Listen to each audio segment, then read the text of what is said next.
ದಯವಿಟ್ಟು ಮುಂದೆ ಹೋಗಿ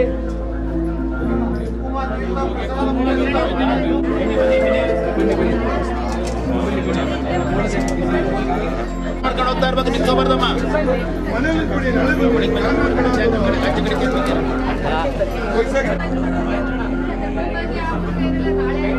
ಅಲೈಟ್ ಬಿಡಿ.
ಪ್ರತಿ ಆಷಾಢ ಶುಕ್ರವಾರದಂದು ದೇವಿಗೆ ವಿಶೇಷವಾದಂಥ ಅಲಂಕಾರವನ್ನು ಮಾಡಲಾಗುತ್ತೆ. ಅದರಲ್ಲಿ ಇವತ್ತು ವಿಶೇಷವಾಗಿ 3ನೇ ಆಷಾಢ ಶುಕ್ರವಾರದ ಪ್ರಯುಕ್ತ ಅಮ್ಮನವರಿಗೆ ಇವತ್ತು ಹೋಳಿಗೆ ಅಲಂಕಾರವನ್ನು ಮಾಡಿದ್ದೇವೆ.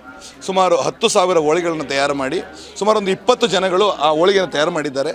ಅದನ್ನೇ ಅಲಂಕಾರವನ್ನು ಸಂದೇಶ್ ಕಲಾವಿದರವರ ಮಾರ್ಗದರ್ಶನದಲ್ಲಿ ನಾವೆಲ್ಲ ಸೇರಿ ಅಲಂಕಾರವನ್ನು ಮಾಡಿದ್ದೇವೆ. ಸುಮಾರು ಒಂದು 10,000 ಹೋಳಿಗೆ, ಸುಮಾರು 1,000ದಷ್ಟು ಕಜ್ಜಾಯವನ್ನು ಬಳಸಿ ಅಲಂಕಾರವನ್ನು ಮಾಡಿದ್ದೇವೆ.